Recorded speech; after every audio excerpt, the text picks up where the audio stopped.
Cape Cod Gateway Airport Commission, this is our monthly meeting for Tuesday, May 16th, 2023. And may I have a roll call, please, Sue? Sure. This will be an introduction to those of you who are new in person of the commission. Chairman Griffin, Here. Vice Chairman Flores, Here. Clerk Weil, Here. Commissioner Beerworth, Here. Commissioner Bailey, Here. Commissioner DeGeorge, Here. Commissioner Diaz. Here. And the Yarmouth representative is not present, but we do have a full quorum. Thank you very much. If everybody would join me in the Pledge of Allegiance.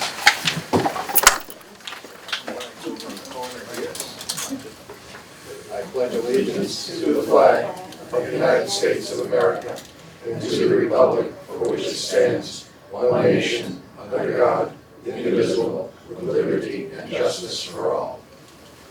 Thank you all.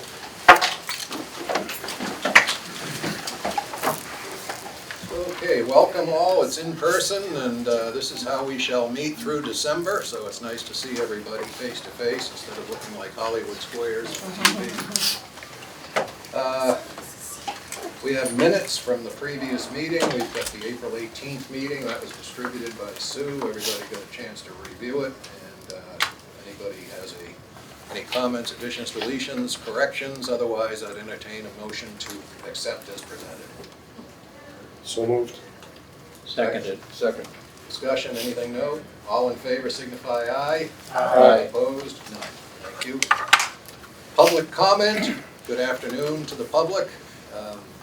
If you would like to address the commission, you will be heartily welcome it, and stand up, identify yourself, and up to 3 minutes to tell us what's on your mind.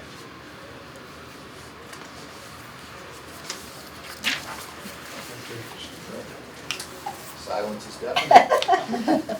We'll close public comment. Commissioner's response doesn't require much, so report from the subcommittee's finance. Norm, could you give us a report, please? Hello, everybody. The Cape Cod Gateway Airport Finance Subcommittee met on Tuesday, May 2nd via Zoom. Commissioners Weil, Flores, and Bailey were all present. The minutes of the April 4th, 2023 regular meeting minutes were approved. There was no old business.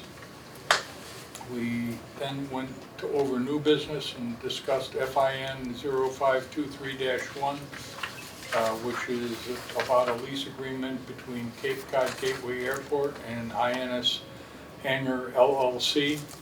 I won't be going into detail about that since it's the subject of discussion at this meeting, other than to say that we voted to move it to this session for the full consideration of the commission. We moved on to FIN 0523-2, which was to approve a lease amendment number 8 by and between Cape Cod Gateway Airport and Ross Retrix HYA LLC, doing business as Atlantic Aviation. Again, this is something that will be discussed at this meeting. We voted unanimously to move it to this meeting for consideration. We received updates on the financials. They'll be discussed at this meeting, so we won't go into those details. Discussed upcoming events at the airport. They'll be discussed later on. And we adjourned the meeting at 9:29 a.m. Thank you very much. Any questions, comments, discussion on the Finance Subcommittee? Hearing none, we'll move along to the Infrastructure and Marketing Subcommittee. Commissioner Beerworth, when do you report on that, please? Or no? Is that the same? I haven't looked at it, but, okay, Have you got that? Oh, yeah. this is the same one, right? Yeah, so, our infrastructure meeting was on Tuesday, May 2nd at 10:30. And Commissioners DeGeorge, Beerworth, and Gia were all present. The meeting was held by Zoom. We went back over unfinished business was we requested quotes for replacement of the wooden sign at the rotary of the 3 Cape Cod companies. 2 of the companies said they could approve a quote due to the construction involved with the installation. They could not provide a quote. The town of Barnstable procurement requested this be put out to bid so as to receive a greater response. The rotary sign replacement will be in 2023, as well as the town signage and Addicts Light signs will be replaced in 2024. Katie reached out to MassDOT concerning the placement of directional signs on the highway. They don't currently, MassDOT doesn't have the capacity to complete these, so Katie is reaching out to District 5 to see if we can get them replaced. New business, I don't know which ones of these are being discussed at the meeting, so. Okay, so these will, all the items under new business will be discussed at the meeting, so we'll address those later on, as well as updates. And the main focus will be for the business strategy and how to move forward for the best interest of the airport. I asked if a future meeting could be held at the new FBO facility. And there was discussion of an article in the Cape Cod Times about WS Development Center. The journalist retracted information about housing development on the property. And the meeting was adjourned at 11:17. Thank you. My eyes got diverted here, so I'd like to introduce you to the chairman of that subcommittee. Oh, Lord, it can't be perfect. Any comment, Reese, on the infrastructure and marketing subcommittee at all? Hearing none. Moving on to old business, and this would be COMO 423-1. Commissioner Keough, this is, would you read that motion into the? Yes, on 0423-1, approval of the lease subordination, non-disturbance recognition, and a tournament agreement by and through the Cape Cod Gateway Airport Commission, Whole Foods Market Group Incorporated, sublessor of WS Development. Sponsors management may be acted upon. May I have a second, please? Second. We have a second discussion. Katie, you want to? Sure. I This kind is of don't like this. I'm gonna go up in front because I You know, don't like the new I arrangement. keep looking for you over I know. Sorry. That's what I said earlier. Yeah, Katie? we have to rethink this. All right. So just more great news for the landing at Hyannis. WS Development has finished their lease negotiations with Whole Foods. Whole Foods is moving into the revised plaza, I should say. In early discussions with WS Development, the Airport Commission agreed upon a recognition agreement that would be used for all future leases that come through and sublease from WS Development. So the original negotiated terms were done and approved in 2018, but we knew that from time to time, as we received interest from other subtenants, that they would look at the recognition agreement, they would sign their own leases with WS Development, and any modifications that would have to be made would come back to this body with approval and review by our attorneys, which is what happened. So we received a red line version of the agreement from Whole Foods. In a nutshell, the basic thing that they had issue with was the fact that we had the ability, if for some reason the FAA said, look, we need to take this property back by eminent domain because we're going to utilize the property at some point in time for the airport. We know that that's far-flung opportunity to happen. But Whole Foods wanted their casualty and eminent domain provisions respected. It's very unlikely, like we said, that the ground lease would terminate due to the government coming in and taking domain over that. But we made some modifications with our attorneys to work through the issues. So in the end, our attorney said that termination for casualty and condemnation should remain in place. They made modifications that were satisfactory to both parties. We probably have gone through 3 to 4 different draft iterations of the document. but finally we came to an agreement at what was addressed. So what you have available to you, you received last week, is the final documentation that we're asking for approval tonight. Any questions or comments? All sounds good. No questions, no comments? I'll call a question. All in favor signify aye. Aye. Opposed? Hearing none, it's unanimous. Thank you. If you want to move it, Chair. No, I'm good. Thank you though, I say Chris. you want that chair just to put stuff on. No, I'm good. All right. We'll figure out this new motion, the way we want to do this. So, well, it's sort of a, when the music stops, find a chair. Yes. New business, this is gonna be, am I missing a motion? No, Yes.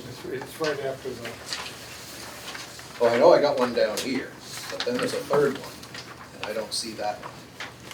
0523-2, let's go with 0523-1. Yeah, I don't see it either. all right, yeah. It's And not- that is Finance Subcommittee, so Commissioner Weil, would you read that into the motion, read the motion into the record, please? It's COM 05231, a motion to approve the 20-year lease agreement signed between Cape Cod Gateway Airport and Hyannis Hangar LLC effective June 1, 2023 for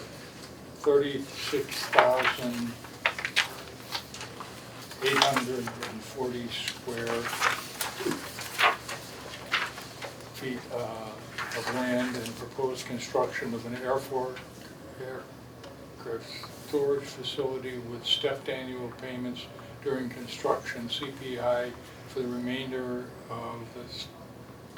Yeah, this doesn't seem right. So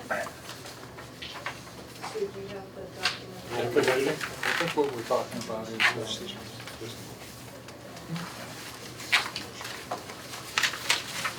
yeah, no, I got that. And then we should have a- And then I go Hyannis over Hangar the- LLC.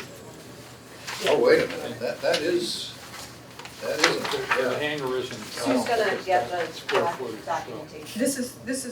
This is here for this one. We're just missing the third motion.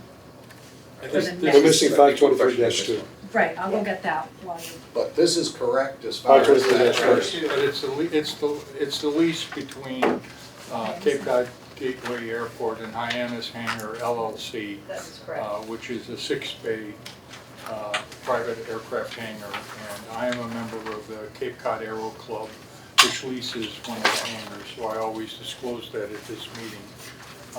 There are 28 members in the club. I get almost no financial advantage. I recuse myself from voting on it, but I will participate in discussion as required. Okay, so when we completed the reading of the minutes, of the motion, excuse me, I guess we have. I'll second the motion. Okay, we have the read and we have the second. Discussion, Katie. Sure. So management completed a lease agreement for a land lease with Hyannis Hangar LLC. As Norm had alluded to, it's a 6-bay T-hangar, nested T-hangar development that was developed 20 years ago. The lease agreement was updated to include new language that was drafted by the airport's attorneys. Similar language was used in our most recent lease that was developed for Eric Drug and his development of his hangar facility. So we used a similar language for that as well. During negotiations with the lessee, capital investments that included the removal and decommissioning of a septic system that serves the building and connected it to the new expanded wastewater treatment that the airport installed as part of Mary Dunn Way was done as part of that project. The total cost for the capital investment at this particular facility was $61,800. And we agreed during lease negotiations that we would take that capital cost and we would expand it over the 20-year life of the lease. The reason why we did that, initially we went into them, we said, let's do repayment of the $61,800 in a 5-year or a 10-year process. That's what we originally asked for. If we go with the 20-year option, it was $257.50 per month. The reason why we opted to go with that is because if we went with a 5-year or 10-year payment option, the lease rates for each tenant would go up by 50% or more. So that goes against our business plan goals for having a facility that is adequate for them to store, adequate and within a good cost range of what we're charging for other facilities, like facilities on the airport. So we said, okay, we agree with you, we'll expand this over a 20-year period so that your payments will not have to be so exponentially increased for your subtenants. Language was also included for full repayment of the capital investment in the event that the lease was terminated early. So that was included language as well. The folks that own this facility came back to us. We originally identified no term options for renewal after the 20-year lease agreement. The tenant asked for the same options that had been available to other tenants on the airfield, which is that they could go into town council, obtain approval to get longer than 20 years if they wanted to. The option's in there, it's in the lease. They have to get approval from town council because this body can only approve 20 years. So they wanted that option at least written into the document. So we went ahead and we approved for that option to be put into the document. But again, approvals would have to take place through town council if they wanted to extend that lease. We negotiated rents with a stepped increase for the initial 24 months to bring the lessee closer to our current rates that we're charging for hangar and lease development, land leases. For the first year, year one, we increased them from their current rates by 12%. Year two, we increased them by 11%. And by year three, they would be in alignment with what we're receiving from the rest of our tenants on the field. Year three would be 3% increase or CPI, whichever is greater, that's what's been written into the lease. There's a 3% annual increase, like I said, for the CPI, whichever is greater. And we also have the 3% gross revenue payment. So for their sublessors, the airport would receive 3% of what they're subleasing out those units for. That has never been in their lease. We have it for other leases on the airfield, so we brought that up to speed. That is all I have for this item. Any questions or comments? Katie? Yeah. What is the capital investment that's being spread out over 20 years? We decommissioned the septic and we tied them into wastewater. So when Mary Dunn Way was completed, we put wastewater connectivity all the way along that. We gave our tenants some options, either they do it and they pay directly to get it done, or they do it on their own at some other point in time, but it's gonna be more expensive. They opted to go with this option. We decommissioned the existing septic and they're paying us back through the lease program. Okay, how much is that? $61,800. Over 20 years? Yes. Thank you. You're welcome. Any other questions, comments? Hearing none, call the question. All in favor signify aye. Aye. And I abstain. And one abstention. No opposition, no opposed. Okay, thank you, that carries. And Sue is still rounding up on the third motion. So. I think that's weird that it didn't. Yeah, it didn't come up. It's on the agenda. It's on the agenda in front, but the actual motion, the actual language of the motion isn't. As brief interlude, if you'd like to introduce yourselves, just quickly say who you are, welcome aboard. Anybody? Hi, I'm Ned Dawes. I'm a Centerville resident, also work for Stantec, aviation consultant. I'm Chris Greeley from Hyannis Park. Barbara Brown from Hyannis Board. Dave McClarty from Hyannis. Welcome aboard. Thank you. Would you like to do any updates while we're? Yes, why don't you do some updates? That's a great idea. All right. So the first update I'll do is the financial review of where we are. This was provided to the finance subcommittee. So as of April, can you see? Yep. As of April 21st, kind of a snapshot of where we are. You might have to advance that. Oh, there we go.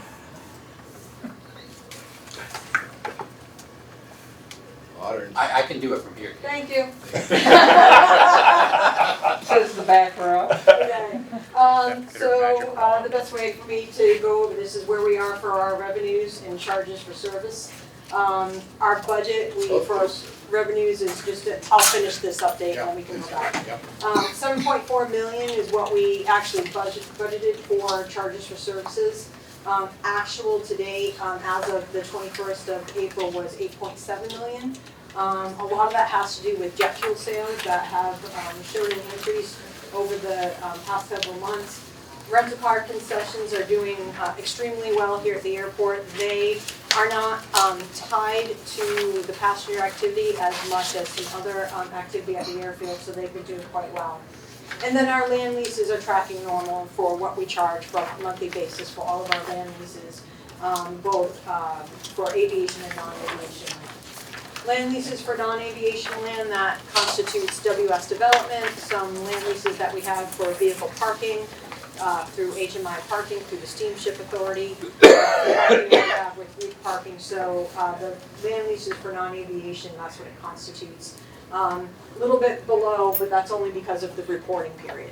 So, but we're on track with gathering our land leases and our revenue.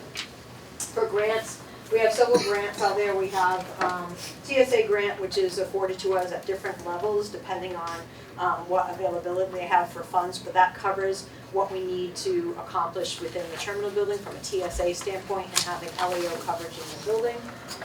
HRSA grant and CARES Act grant, those are grants that came out obviously during COVID. HRSA grant and CARES Act grant, we're using them for projects and we're moving along with those projects. Renewable energy, that's our 20-acre solar array. That's always a lag of a couple of years, but we had a big jump and a big spike over this past couple of months. So we've seen some significant improvements there as well. Total revenues without our grants that we've been receiving, actual is 11 million. With the grants and reimbursements that we're getting through the federal government, it's about just over 15 million. Just an overview of where we are from budget revenue and our top 6 revenue producers. Jet fuel is one of our top revenue producers. This transfer of undesignated funds, that's our grants. That's the reimbursement of grant funding, so the CARES Act, that's what that line item is for this particular month. Non-aviation land leases, 1.4 million, followed by renewable energy, rental car concessions, and then in general, our land leases. Next slide. This is a budget summary for expenses. We anticipated about 9.7 million for our expenditures for the fiscal year. We're at about 9.1. Obviously salaries, retirement, salaries and wages or overtime, that's a big chunk of our expenditures. We're seeing more overtime obviously because of our inability to get a custodian here. So if anybody knows of a custodian, we have two positions available that we've been trying to fill for quite some time. The town is in the same boat. They've been trying to fill a lot of positions that are having difficulty doing so. So we've had a lot of overtime to cover the custodial services that we need in the building. We also have a lot of projects that are going on, so we have a lot of overtime for escort fees for those projects. The 624 project, we are lucky enough that we're receiving some funding from the FAA to cover those charges, but not all of our overtime is obviously being covered. Jet fuel purchases for resale, like I said, we've have purchased a lot more jet fuel than we anticipated for the budget.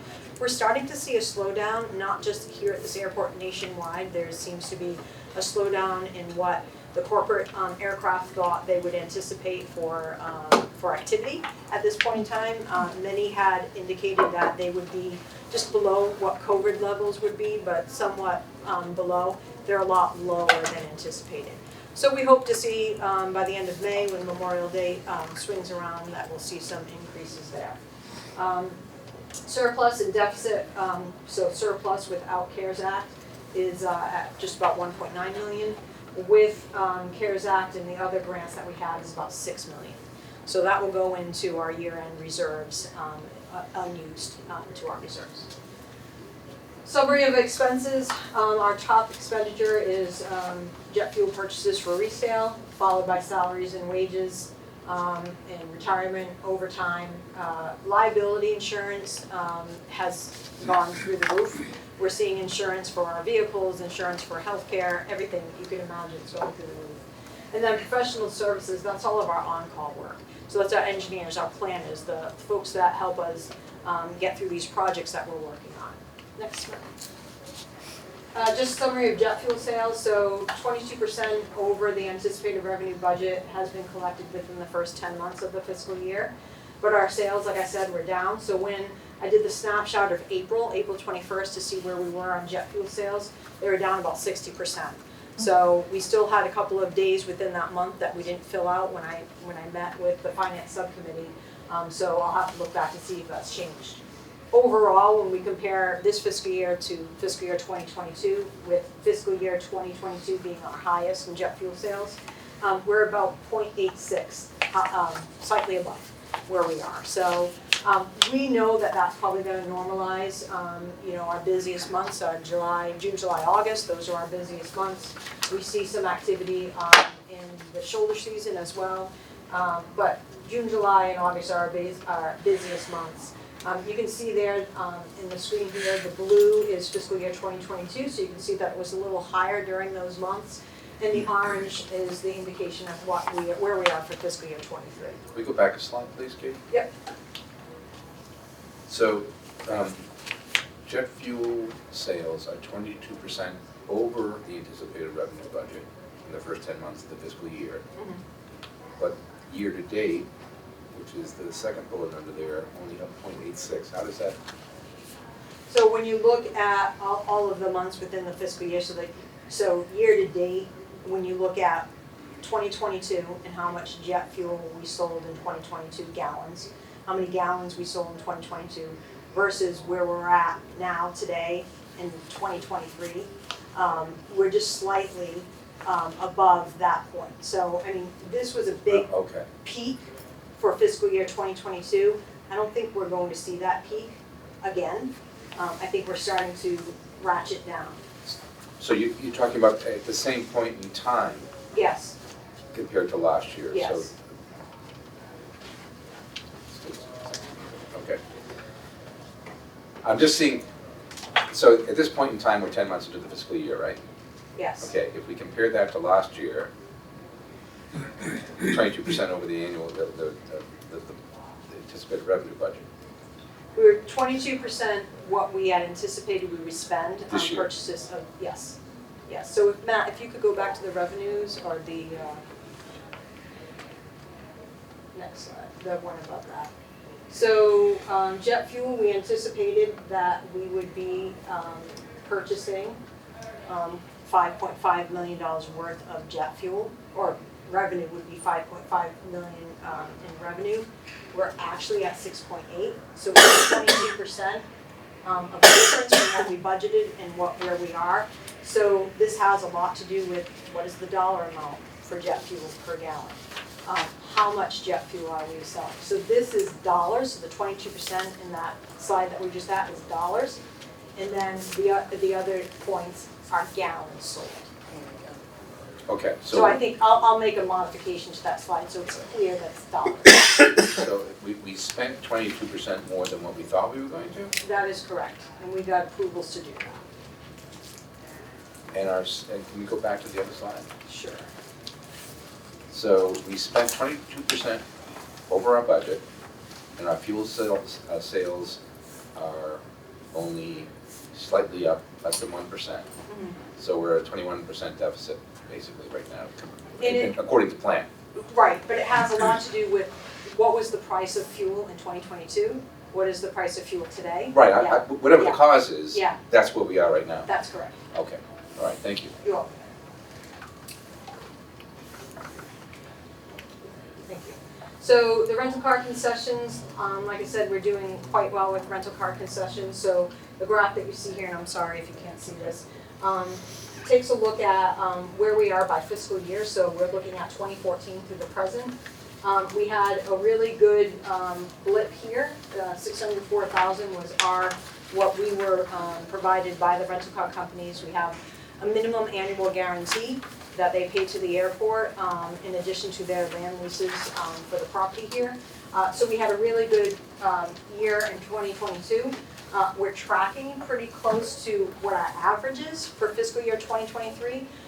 When we looked at the budget and how we would anticipate that the next budget season would react to this, we reacted a little bit more conservatively, staying a little bit more within the average that we're normally seeing. But we're still tracking pretty nicely for fiscal year 2023, and we still have several months to go. But we'll still monitor it, but they are seeing robust sales. A lot of it has to do with they have code share agreements with other types of rental car companies. So it's multiple, it's not just Avis Budget, Enterprise, and Hertz. They also have these code share agreements with Dollar and other rental car companies. So if your favorite rental car company is Dollar, you have the opportunity to rent here. Next slide. Sorry, can we just go back again? So that language is exactly the same as the previous slide. Over the anticipated revenue budget. Yes, The previous slide indicated that we spent 22% more than what we budgeted for. that's correct. This is indicating what? That we This- spent 24% more than what we, That we've collected 24% more. but the language is exactly the same. Yeah, I can make that clearer for you. Okay. Yeah. I think the confusing part of it is that the last column is a year-to-date number where all the other ones are annual numbers. I'm just looking at the sentence itself. The exact same words are being used to convey two different things. One is we're making money, the other is we're losing money, using the same words. I will make an update so it's clear. Next slide, Matt.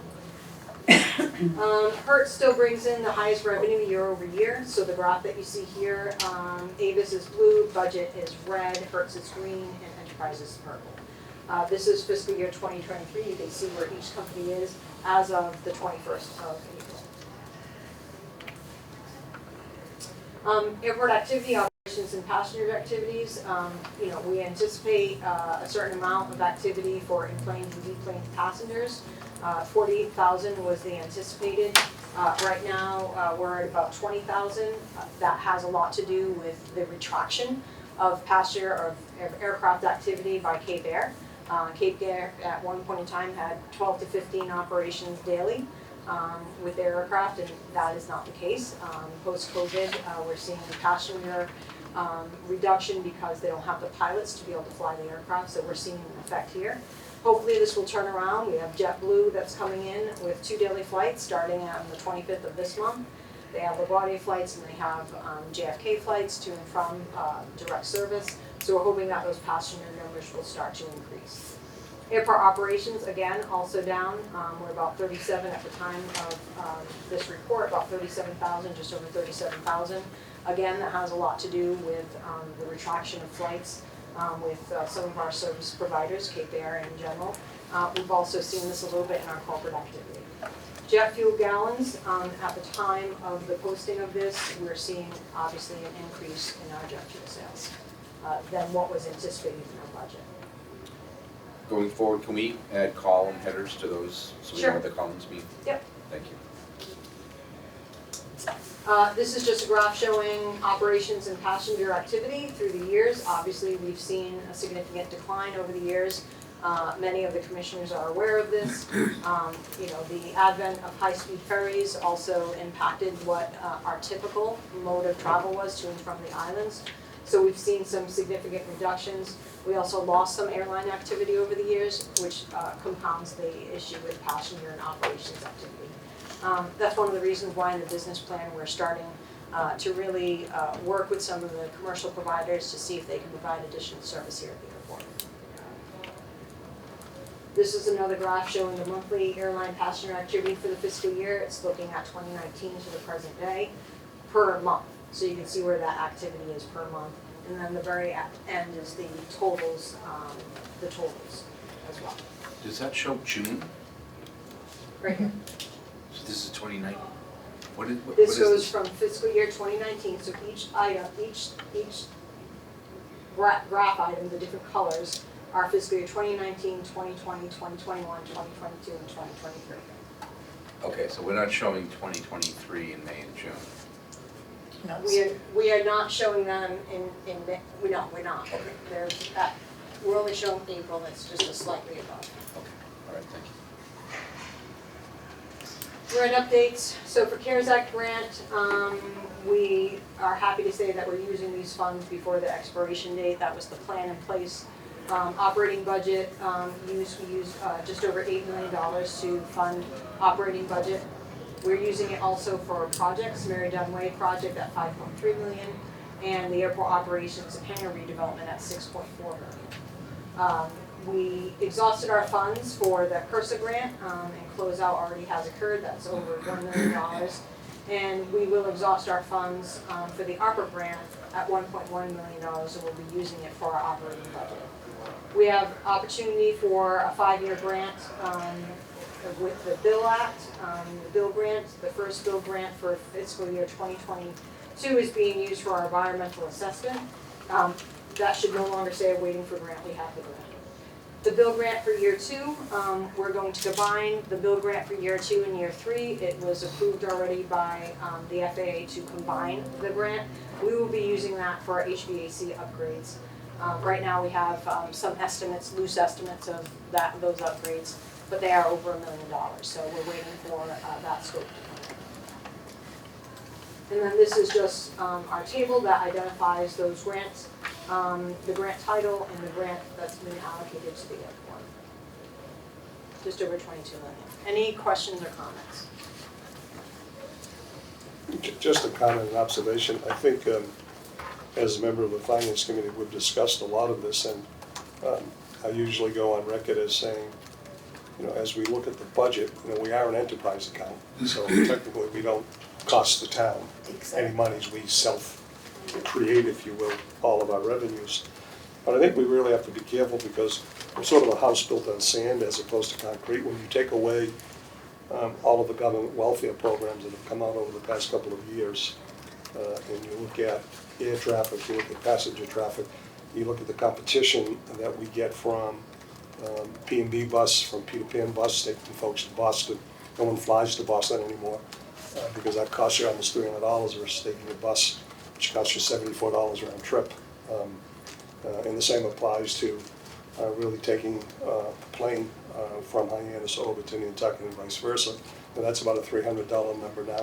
You can take the Highline for about $110, and the Highline leaves you right downtown at Straight Wharf versus out in the other part of the island. So my point being is that I think as a commission, especially as a finance, and I know that Brad, myself, and Norm are very much aware of this, that as much as we have become dependent upon, if you will, the WS monies that come in, the grant monies that did come in, which I'll go on the record as saying I love the fact that we got it, but it's also helped increase interest rates and inflation on a national basis, because if you multiply that times 100 airports, we've all gotten something that we really couldn't afford as a country. So when I say we're really building our network, if you will, we're really building our foundation on something that's very soft. I think we have to be very careful as we move forward financially. I know Norman and Brad and I have discussed this at meetings, so I just want to share that with the public, that we're very cognizant of the fact that if it weren't for all of those programs, we would be in a somewhat of a little pickle. Yeah, and it's a I good. think we have to be aware of that. That's all I'm saying. Yeah. I'm not being critical in any way. I just want to make us cognizant of it. No, I agree. It's a very good point. We've talked, at least with the finance subcommittee, as well as Matt and I talk about this all the time, is having that diversification of our revenue stream to make sure that we're not solely relying on what's happening in the commercial activity or on the grants that we have. So that really means that our land leases that are for non-aviation use, those are going to be paramount to develop those to make sure that we have something to fall back on in case the commercial service really goes by the wayside, or in case the grants are just not forthcoming. Yeah. Yeah, I think in addition to that, I know there's been discussions about how else we might use the airport at the present as well as into the future. And I think what folks also have to be very much aware of is that the amounts of money that the FAA has invested into this airport over the past 20 years, there would be an obligation for us to pay all of that money back. That pretty much would bankrupt the town, so that's really not a safe avenue to even discuss. It's not a realistic approach, if you will, in terms of our future. So we just have to be very, very conservative, if you will, in terms of how we approach, if you will, future budgetary kinds of decisions, and how we build the budget, if you will, so that we can maintain and sustain our ability to be here. Agreed. Thanks, John. Adding on to that, we are an airport. Operations are our bread and butter. or should be our bread and butter, that's why we're here. I know we're doing a wonderful menu of community services that promote the airport to the local population, which is great, but our primary purpose here is aircraft operations, and the decline is disturbing.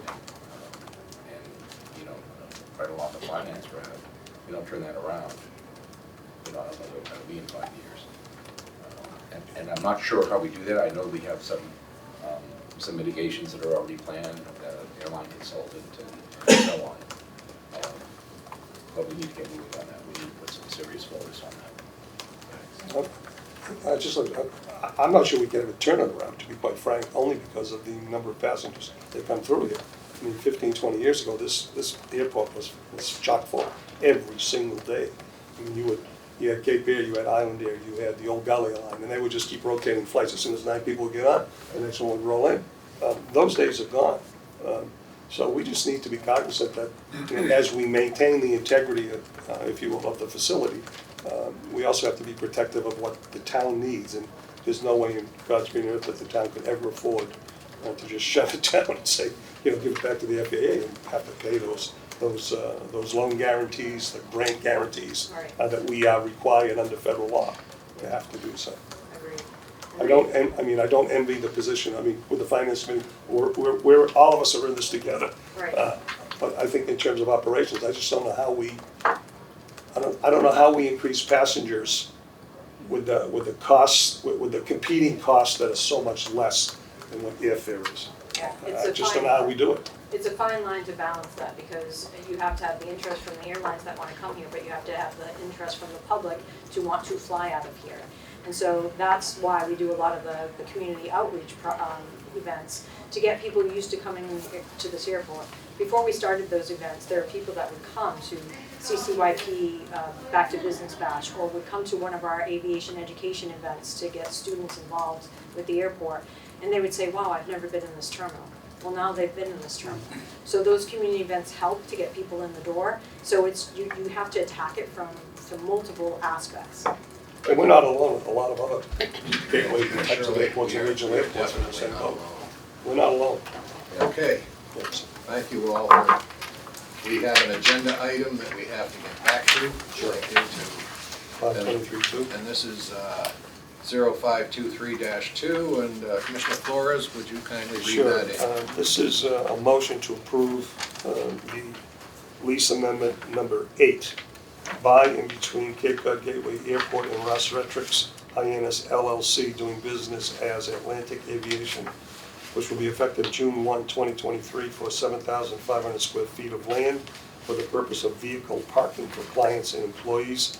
And this is being sponsored by the Finance Committee, which reviewed it. Is there a second, please? Second. Discussion?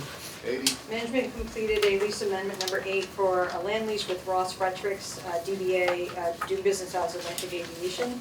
The amendment is for additional vehicle parking for its clients and staff located at their facility at 730 Barnstable Road. The amendment is tied to the expiration of their existing lease, which is actually February of 2024, so the expiration is coming towards us. A survey of the leased area was done by Horsley Witten Group to identify the new 7,500 square foot lot. The additional rent for this additional piece of property is $4,125 payable in monthly payments to the airport of $343.75. So it helps Ross Retrix and Atlantic Aviation with their need for additional parking. If any of you have been over there during the summer season, you will see that it's very difficult for them to get their customers in and out adequately in the small lot that they do have. So this is a much needed improvement for their facility. Any comments or questions? Finance Committee has submitted it to us. Any other discussion? All in favor signify aye. Aye. Opposed? Hearing none, thank you, it's unanimous. And let's see, we have 2 potential reports and no noise report this year because it's the wrong month, and the Yarmouth representative is not present, so we will move on to continuation of the updates. Sure. Matt, you might not need to bring that up again.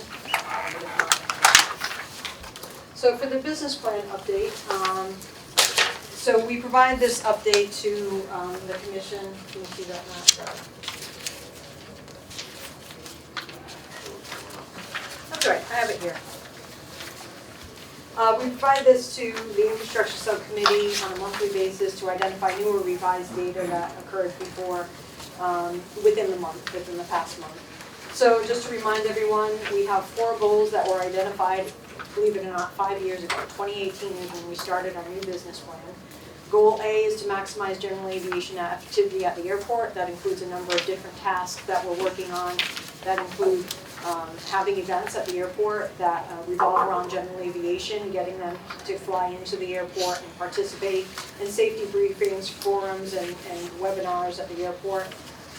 Also providing, such as Mary Dunway, the extension of Mary Dunway, and installing sanitary sewer, as well as all of the utilities that anybody would need to develop the remaining 10 acres that we have on the airfield for general aviation hangars. That project was completed through CARES Act money, so that is going towards maximizing general aviation activity. Diversifying the revenue stream, so the examples that we've given is WS Development. That's one way to diversify our revenue stream. They're paying us for use of land for non-aviation purposes. We have 11 acres that is rented out to the Steamship Authority for vehicle parking.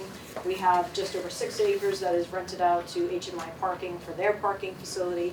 We have Reef Parking that utilizes the main terminal parking lot for vehicle parking. So we're moving towards more of that diversification. And that was really something that we started working on as part of this overall business plan. Becoming a regional air transportation leader, that means reaching out to our commercial partners to entice them to come back to Hyannis, where they were before, flying a number of flights to and from various locations. We have to look at a way to look at the difference of what has changed. So it used to be that the airport was, we go from here to the islands and back. And that was very lucrative for the airport and for our community.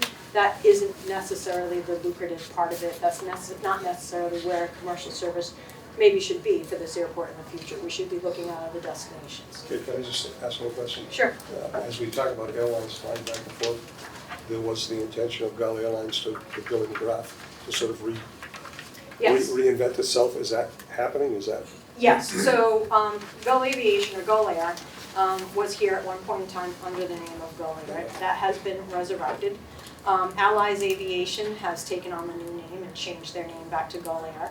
They fly Cessna 402s, mostly to and from the islands. They have charter activity that they also support.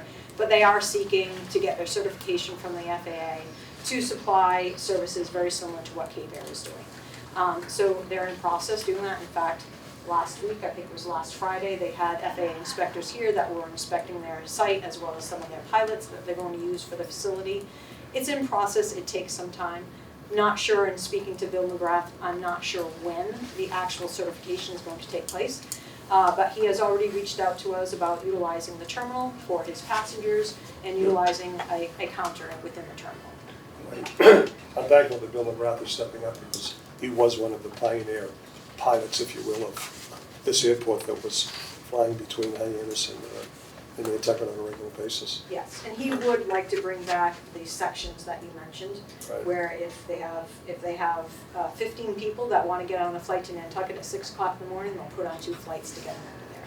I took my first flight from Hyannis to Nantucket in 1964. Billy McGrath was the pilot. He sold the tickets, he loaded the luggage in for the plane. You know, keeping in mind, another great contributor to this whole thing was PBA. PBA? Probably not Boston Just Airlines, huge. yeah. You know Johnny Van Arsdale and that whole gang, they ran a marvelous operation. It Yeah. was, In New England too? DC-3's included, yeah. As a controller at Boston, I had a lot of fun vectoring DC-3 at 150 knots into a check final and all right. Katie, who provides management with target airlines for us to go after? So we have looked at different airlines in general that we've met with at previous airline meetings, but really that's where we need really a commercial consultant that's going to help us woo those airlines. They're more intimate with what may or may not work here for this location. They have some airlines already in mind. In fact, the past couple of meetings that I've gone to, we've talked to a lot of low-cost carriers that are interested in this airport. So it's going to be a matter of getting consulting on board to help us with that. Matt and I don't have time to track that down, but when you have a consultant on board that knows the business, that really is what's going to help us. On that same note, case Southern Airlines, which was there for briefly for a year or two, is there any chance of them coming back? And I assume they left because they just didn't have the passenger traffic. Yeah, they And left now for two. COVID contributed to that. Yeah, they left for two reasons. One, it had to do with they started during COVID, so that didn't help them out. They came back the following summer, weren't as successful, but then again, neither was Cape Air, who was providing the same service. They decided they wanted to bring a 30-passenger, Matt, was it a 30-passenger aircraft here? Saab. A Saab 340, they wanted to bring a Saab 340 here. They decided to allocate that particular aircraft to other routes that they have in play. We're still in communications with them. He hopes to come back to this area. New England is a strong market for him. Maybe Nantucket and the islands are not, but other destinations that they might want to pick up would be. So we're still in communications with them. I hope they can bring the Saab because I think that would be a benefit. If we can get on a Saab and get down to DC and make connections to other flights, that would be terrific. Just to bring back, you gotta reach back a bit, but the other event that, has disappeared a little bit into our mental history is 9/11. That actually it kicked the stuffing out of a lot of the service that we had that never came back. Right. And they were flying Saabs, they were flying a whole good mix of aircraft, Beech 99s, bunch of airlines, and just a lot of them, some just don't exist anymore. Yeah. They just up and disappeared. And we can't lose sight of the fact that a lot of the major airlines are transitioning away from their regional fleets. A lot of that has to do with pilot shortages as well. Obviously, if you can have a plane that can transport 100 passengers or 150 passengers with the same two pilots, you're going to go for the larger plane. You're going to go for the one that can fit more passengers. So we're seeing that transition. A lot of the regional carriers, because there's a pilot shortage, they're going to mothball a lot of these planes, unfortunately. We're hoping to see that come around. The airlines always seem to change their mind about, which direction they're going to go in with their fleets. But when we talk to JetBlue and Delta and American and United, they're all transitioning away from those smaller regional jet or regional companies and transitioning to some larger aircraft within their fleet. American Airlines is the only airline that we've seen pick up a regional carrier that's in Wisconsin, Air Wisconsin. They picked up that regional carrier because they have a code-share agreement. We've asked them to come here, but because they have a code-share agreement with JetBlue and JetBlue already has a presence here, they're letting JetBlue handle the Hyannis service. So we'll keep trying. For our events, going back to our events, we have had some successful events. Matt and I are trying to keep the events so that they're similar every year. They're a mix with the focus being on aviation education to get students more interested in aviation in general. That's the mix, and also just some fun activities to get people here in the terminal.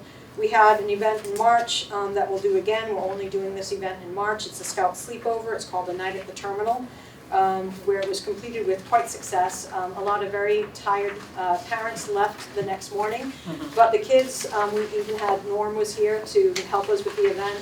One terrified commissioner. But we teach the kids about the forces of flight. We give them a tour of the airfield. We give them a tour of our ARC facility. They go up in the tower. They go to Cape Air. Cape Air has been great partners for this. They go to Cape Air and fly their flight simulator. So it's been a real success. And who knows, of those 29 some odd kids, maybe one wants to get into aviation and that's the point. Festivities on the flight line is coming up on June 8th. We will have static displays outside, just right outside these doors here, where we'll have Ethan Allen that will be coming and setting the space. They'll make it a unique setting with couches and chairs. Island Cafe is the one who is offering the catering for this event. And it sounds like it's going to be a fun event just to get people, again, here on the airfield and utilizing the facility. We also have a well-known jazz musician that will be playing. That's to sue for seeking him out, Mark Reel. will be here during the whole event with his jazz music, which would be great. July, Hangers and Hamburgers, they've asked us to move that event to October. We're doing that in coordination with the Massachusetts Air and Space Museum, which is located on Main Street. July, they feel, is going to be too busy of a month for them to proceed forward with an event like this, so we will be hosting that with them in October.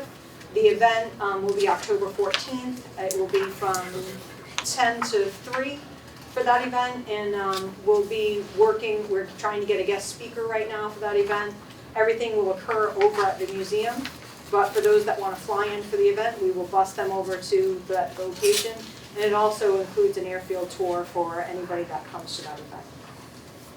September is our big month for events. We have our 3rd annual Southeastern Massachusetts Aviation Career Fair.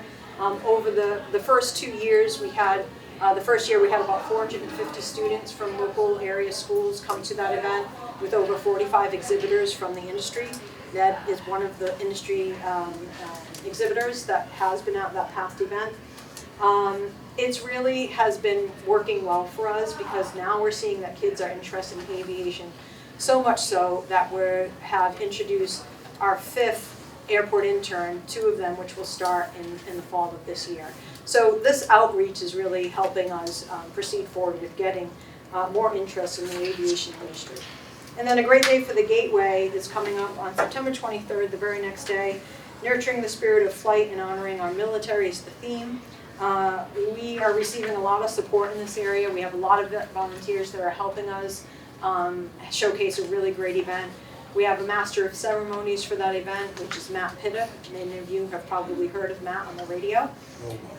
Matt's a great guy, so he's going to be our Master of Ceremonies. We have some sponsors that are already lined up for the event. Matt is working on a parachute company to come to the event. We have a pipe and drum band that will be here for the duration of the day. We have different military speakers that will be here as guest speakers. We have pilot forums that will take place as well with safety briefings for our pilots. And then we have kids activities and aviation education through Women in Aviation, and Ned is actually our task manager for the kids activities. So he'll be running through that with many kids. We also have an aviation theater. So we have 2 movies that will be playing, kids themed movies that will be playing also in the terminal building. Did I leave anything out, Matt? Drill team? Yep. Drill team and color guards will be here as well. Question? Yep. Having the hangers and hamburgers moved to October is sort of a loss because I think the numbers are our population on the Cape is like 45,000, but it goes to 150,000 in the summer.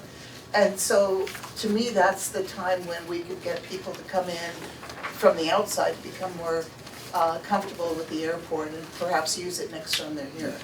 Is there any way to have another event during the high season? The Hangers and Hamburgers is not for the general public, it's for the pilot community. Okay. So it's just for those that want to fly in. They kind of don't mind September and October being the quieter season for them to come in.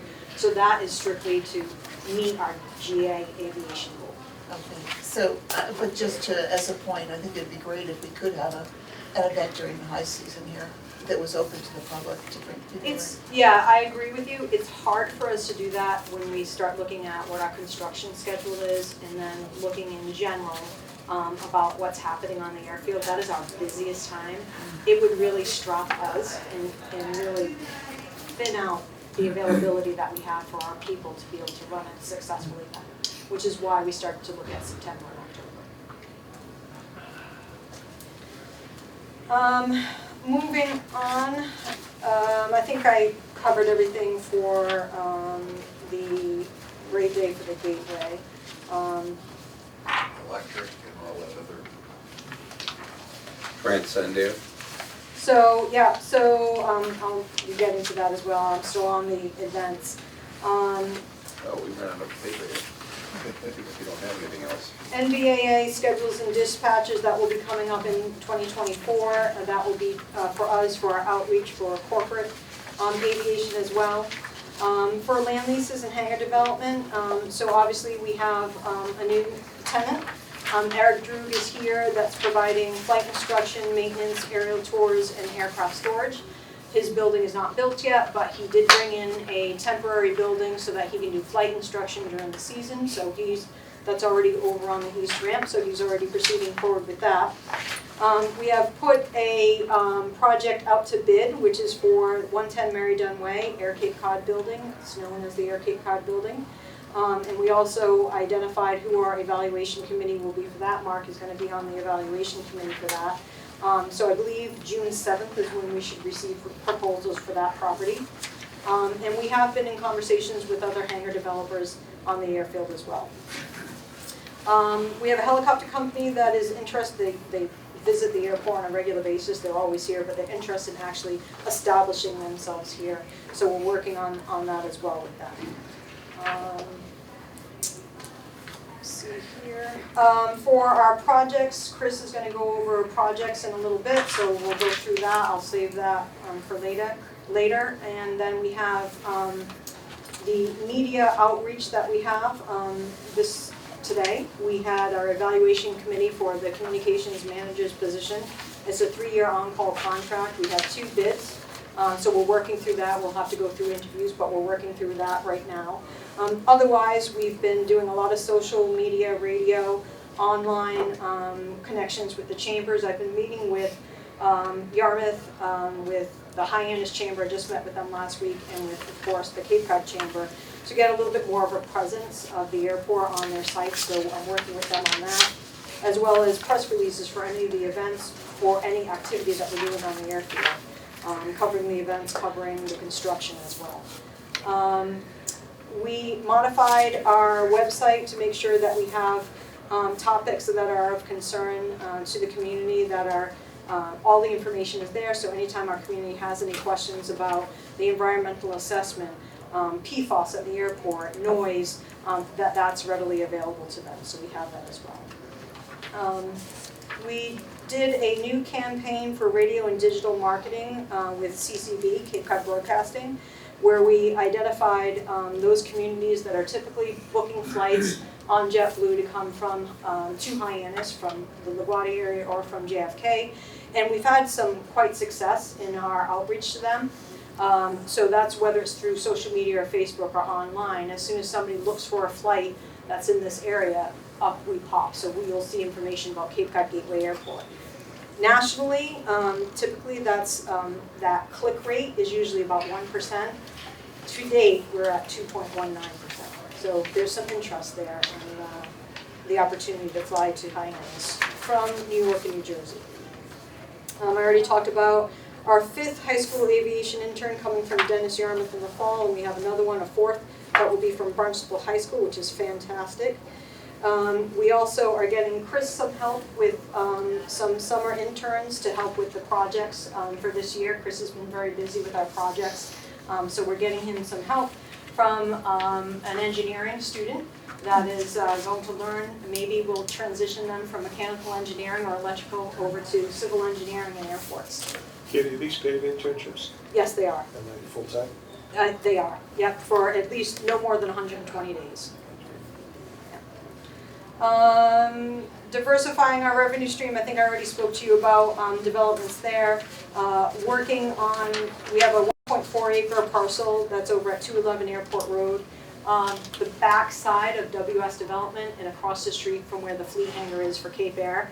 So we need to put out an RFP for that. That would be, again, a non-aviation land use. We've had some interest. Some people are interested in a 2-story building with a restaurant on top to oversee the airfield, which I think would be the best course of action.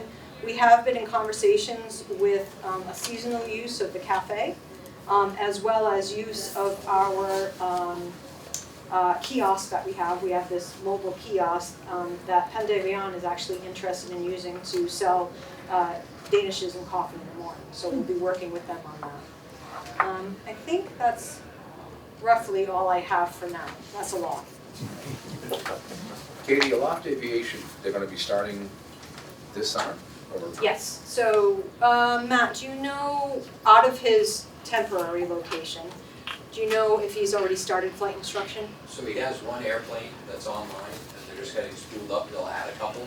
So right now, he's just getting with some customers that he had before. He's not ready to scale it up, but he anticipates that it'll be very soon. He'll be in a temporary mode in this trailer, but it'll have multiple aircraft and instructors on it. That'll help with some operations, right? Absolutely. Yeah, okay, good. Thanks, Matt. For electric aviation update, obviously, you know that we are recipients of the SMART program. The SMART grid development is what we want to look into. The SMART grid development is looking at locations on the airfield where we can produce more solar or wind energy that can go into a facility that would store backup battery storage. The reason why we're looking at that is because if we go down this track of electric aviation, which K-Bear is very keen on doing, as well as others, Mark mentioned Transcendair just a few moments ago, there's others that have an interest in transitioning, obviously, for commercial service using electric aviation. So we have to be ready for it. I just don't think our grid is ready for it. So we have to look at other opportunities, and this smart grid program is one way for us to look at ways that we could possibly store that electricity that's generated through additional solar panels and used on the airport for rapid recharge purposes. Katie, just our friends at Beta, their eVTOL, they've been flying it as a conventional, Yes. just a conventional aircraft, and they're getting ranges of over 300 miles, and I thought it might be nice to invite them down. So we are working on a lease with Beta. Beta is interested in putting in a charging station on the east ramp. Mostly they work with fixed base operations on the airfield to put such charging stations in, but they're also talking to K-Bear and others. So we're going to start with this one location that's on the east ramp and hopefully move it over to the terminal building at some point in time. WS development update, we will have a future public meeting on May 30th at 6 p.m. in Town Hall. So for anyone that's interested in learning exactly what they're working on and what they're doing, especially from the public, the Airport Commission has been privy to this, but not necessarily the public as to what they're doing over there. So How is that being publicized? It's going to be publicized through press releases that our communications manager is working on alongside with WS Development. So we hope to have a press release out soon for that meeting. And it's going to be, they wanted to call it the Landing at Hyannis Transformation of Cape Town Plaza. So I think it's a good opportunity for the public to learn about what's going in there. There's been discussion. We know Whole Foods is going in there. We know Floor and Decor is there on 50% of the property. There's other tenants that are going to remain. There's been in the paper discussion of a activity center such as pickleball going in at that location. So they'll be giving us an update at that meeting on the 30th. Upcoming finance meeting, there's a lot of leases that we're working on. Obviously, one of the leases we're working on was with existing tenant, AMA. That's kind of halted right now. The only reason why it's halted because I think they do have an interest in 110 Mary Dunway.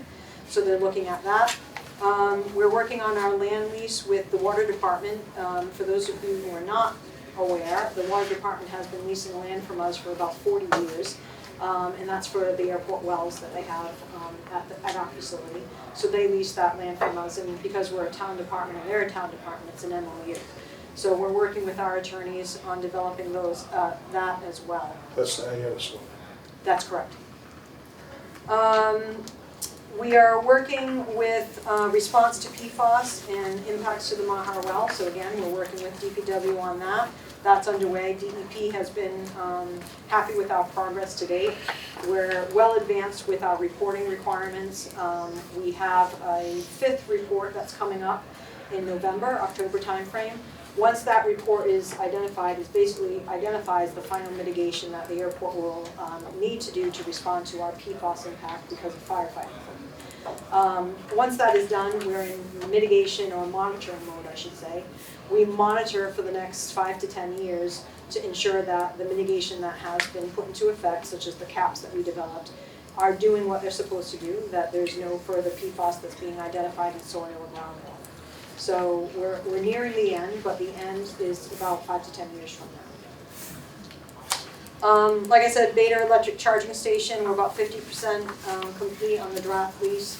One of the big things we have to make sure is that we have embedded in our leases, this is going to be a land lease from them, but we have to come up with terms about how we're going to charge for electric aviation.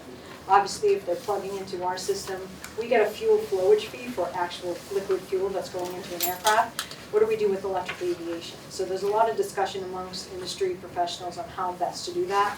A lot of airports are just charging a flowage fee for the kilowatt hour that's being charged.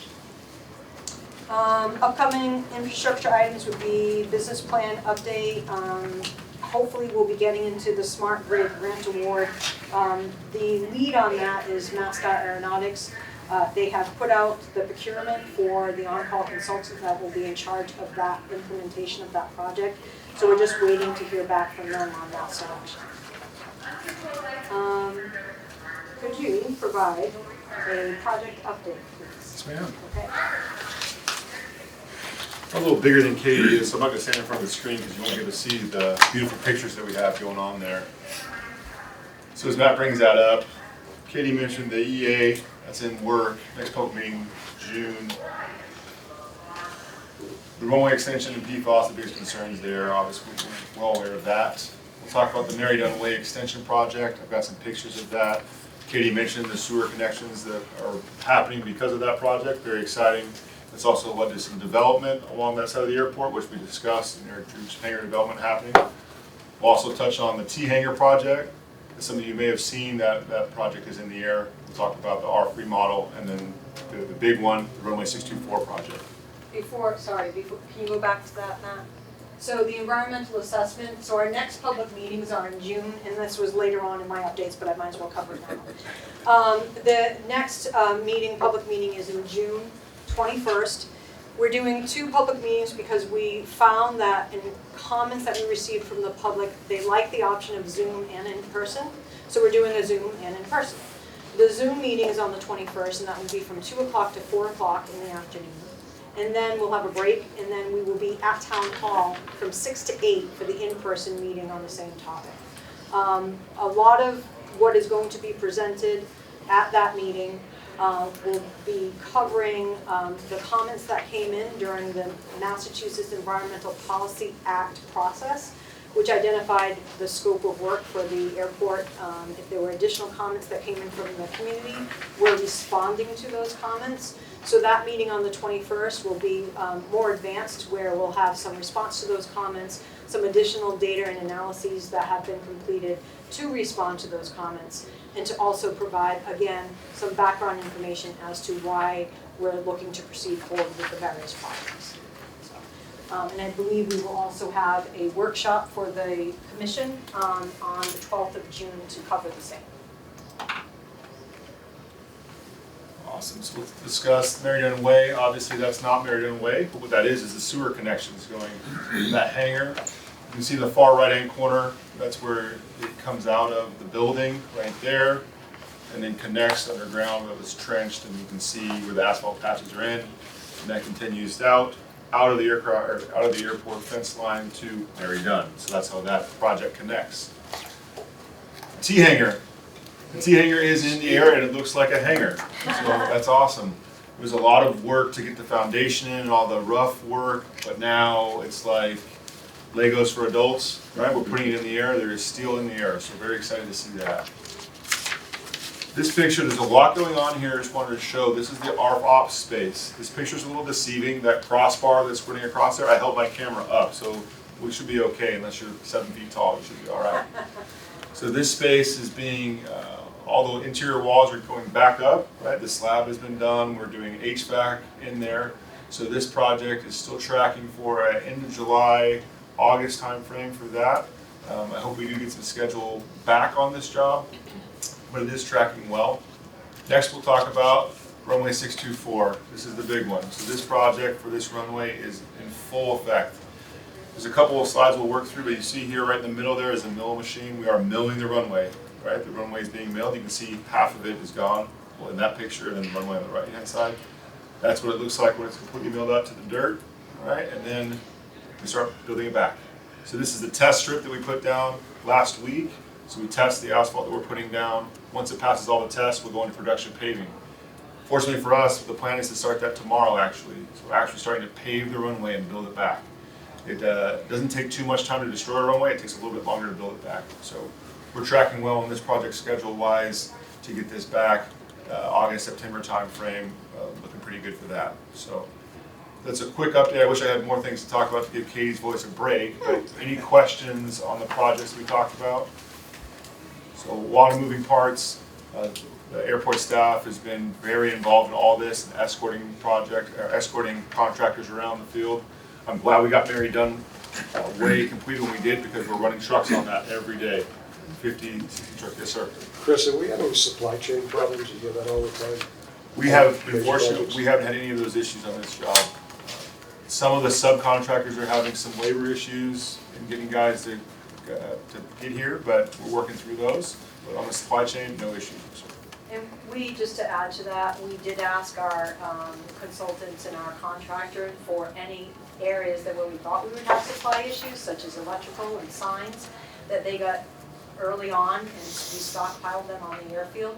So there's some pieces of equipment that we ordered right away, and we have them here on the airfield. So I don't know if it goes outside of electrical, but I know that we have some electrical components that have already been delivered. From the manpower standpoint, the contract we're going to use for marking, they're having a hard time on their labor, and the weather kind of impacted their schedule, and now weather's good, and they're scrambling trying to get paint down across the region, and it makes it a little difficult. So working through those challenges. So.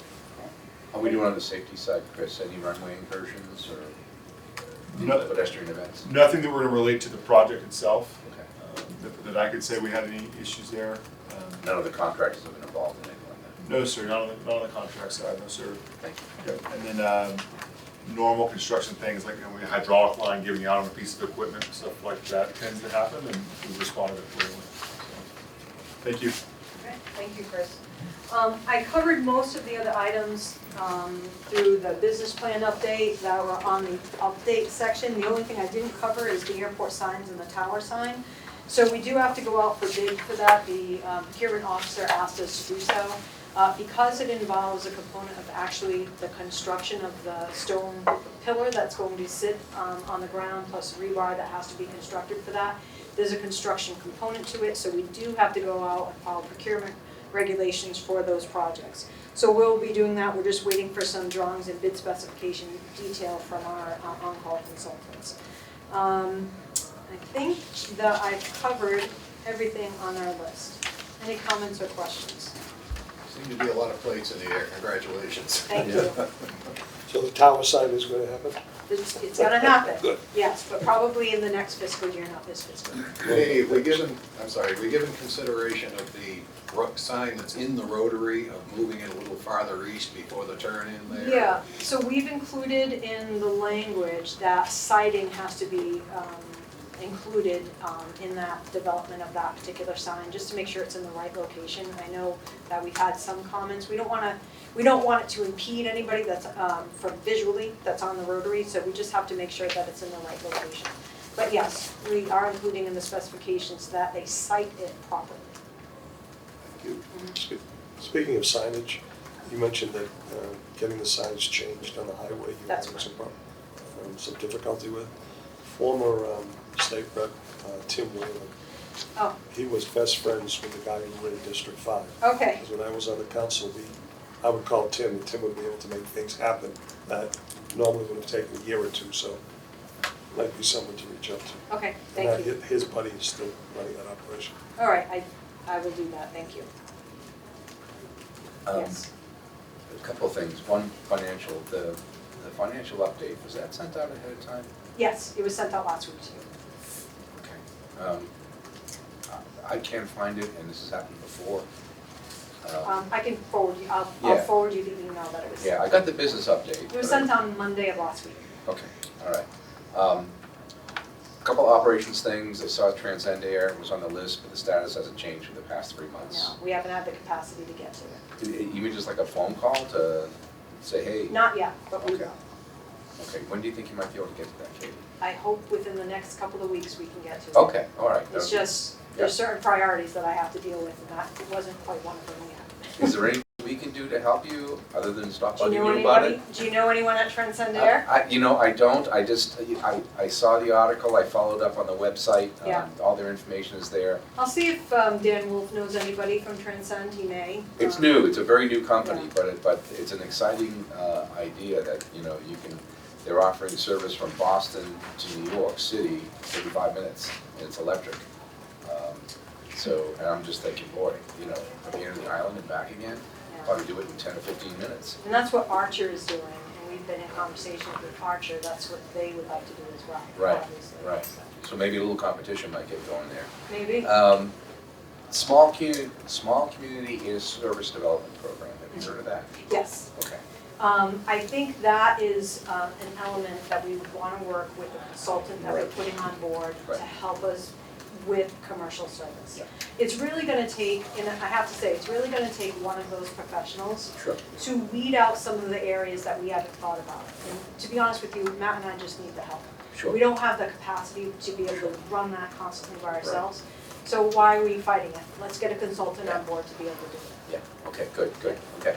And then just one last thing, observation-wise, I'm just thinking maybe the next meeting, if the commission could be set up around the V so we could see each other, because I can't see you guys. Okay.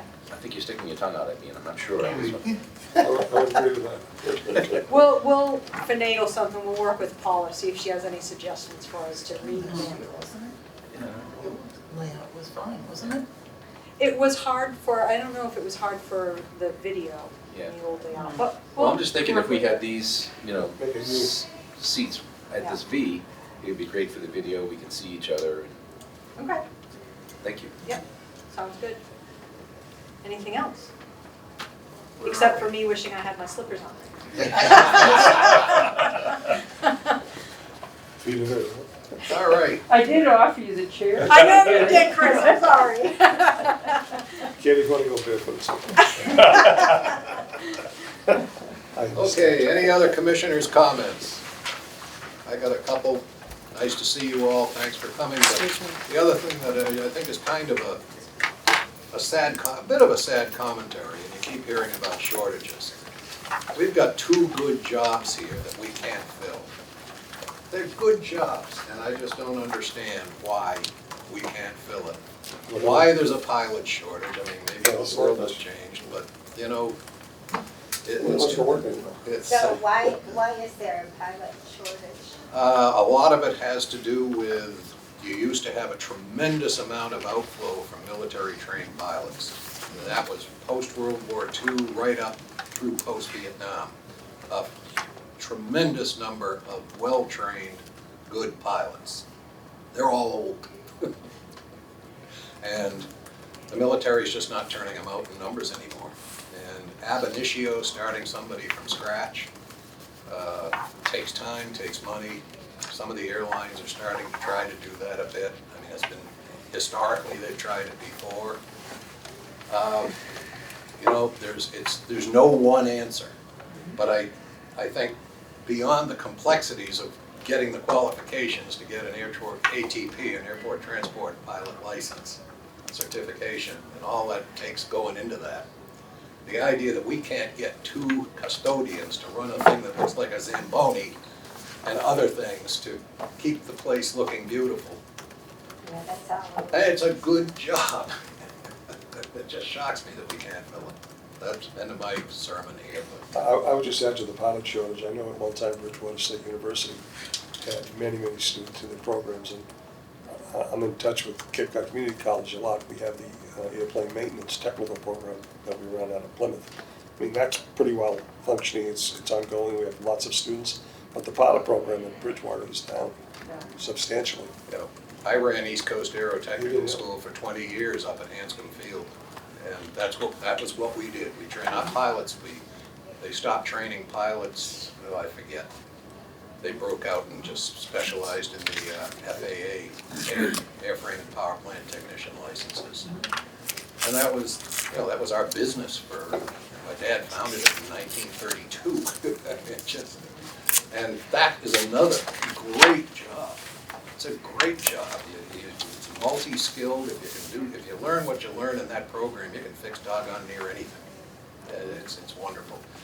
Anyway, Rick, didn't they also have a lot of early retirement of pilots during COVID? Right. yeah, Yeah, okay, so yeah. that was really Yeah, good. I mean, it's just, there's no one thing.